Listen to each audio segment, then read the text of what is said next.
15 de outubro, data em que se comemora o Dia do Professor. Profissão extremamente necessária.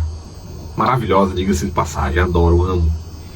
Mas também é dia da gente renovar os nossos votos de luta pela educação. Ainda temos que buscar muita coisa para chegar numa sociedade mais justa, mais igualitária, mais acessível, que a gente tanto quer, que a gente tanto deseja. Infelizmente, a realidade educacional, social da sociedade brasileira está muito longe disso. E infelizmente, no último relatório que analisou a educação do Brasil, lançado agora em 2021 pela OCDE, a Organização do Comércio e do Desenvolvimento Econômico, que traz países como Estados Unidos, Inglaterra, França e outras grandes potências econômicas do mundo, traz panoramas que não são tão satisfatórios e que expõem feridas gravíssimas da falta de investimento e do sucateamento da educação brasileira nos últimos anos.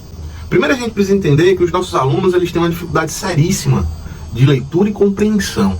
Segundo o relatório da OCDE, o Education at a Glance, ou em tradução livre, o panorama da educação, a sociedade brasileira e os seus backgrounds socioeconômicos vão estabelecer os panoramas que esses alunos estarão inseridos. Então, por exemplo, 55% ou basicamente 5 a cada 10 alunos brasileiros que estão em discrepância socioeconômica não conseguem nem sequer atingir o nível 2 do PISA. E isso eu estou falando de um nível de leitura básica, de entendimento, compreensão de texto, contextualização. Essa com certeza é uma das maiores lacunas que a gente precisaria sanar na educação brasileira. E aí a gente poderia dizer, por exemplo, que a culpa é do professor, como é mais fácil, mas não é bem assim.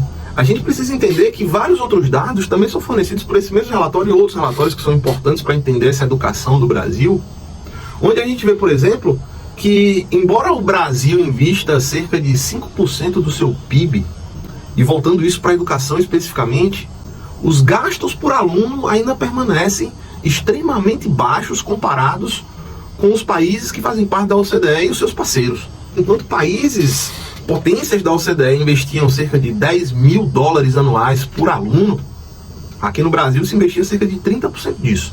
Então a gente vê que mesmo o Brasil investindo grande parte do seu PIB para a educação, o nosso aluno ele não recebe investimento, ele não recebe esse retorno que ele poderia receber. Ainda, segundo o relatório da OCDE, precisamos entender que durante a pandemia 2020-2021, o Brasil não aumentou de forma considerável, de forma efetiva, o seu gasto com a educação e principalmente no ensino fundamental.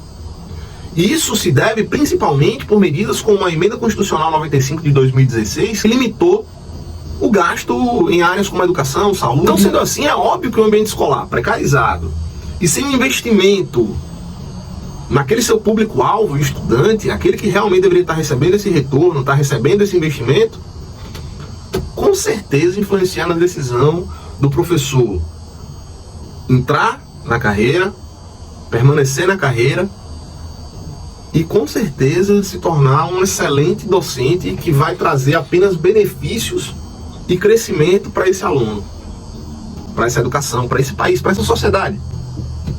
Só que aí a gente vê, por exemplo, que o Brasil, dentre os 41 países pesquisados, ficou em 41º lugar em relação ao salário de seus professores. Então, além do problema estrutural que a gente possui na nossa educação, infelizmente a gente tem visto até mesmo a nossa confiabilidade e a nossa atuação em sala de aula como professores, tornando-se alvo de ataques públicos e até mesmo de debates políticos de seus joguetes de uma forma extremamente baixa, sem falar por desnecessária. Não estou dizendo que não precisa de professor, mas o excesso atrapalha.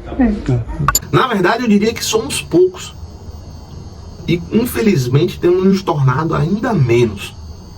A falta de perspectiva econômica de carreira que tem sido minada por emendas constitucionais como a 95 de 2016, pseudo-reformas trabalhistas, econômicas, que tem minado ainda mais a segurança trabalhista da nossa classe. Além de toda essa fragilidade, ainda temos sofrido constantes ataques, uma intensa desvalorização social, uma falta de reconhecimento absurda. Tudo isso dificulta o nosso trabalho e por diversas vezes nos faz pensar em desistir. E eu vou ser bem sincero, ainda mais esgotados pela pandemia, o que a gente quer, o que a gente mais pede é somente respeito e mais valorização para o nosso trabalho, para a nossa profissão. cada professor, cada professora que inicia a sua carreira, inicia a sua saga dentro da sala de aula, inicia por um ideal, cara. Ao longo da nossa trajetória, a gente vê uma quantidade imensa de razões, desconexões com a realidade para fomentar essa desistência. Contudo, a gente tem se mantido firme, a gente está em constante mudança, praticamente uma metamorfose ambulante. Da noite para o dia, temos nos transformado, saído da nossa zona de conforto. A gente tem continuado e continuado. A gente tem buscado lembrar cada dia daqueles ideais que fizeram com que a gente ingressasse na nossa profissão, que fizesse com que a gente utilizasse dessa ferramenta poderosa que é o conhecimento para transformar a vida de outros seres humanos para melhor. Por isso, hoje, eu quero aqui lembrar você, colega professor, colega professora, que não se deixe apagar a lembrança dentro de você, dentro de nós, que nós somos pilar para essa sociedade.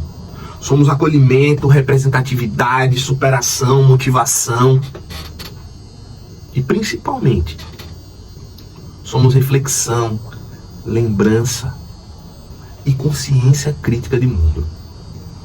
Por isso hoje eu quero que você lembre que nós professores somos a luz mais poderosa que existe no meio de toda essa escuridão que tem cercado a nossa sociedade.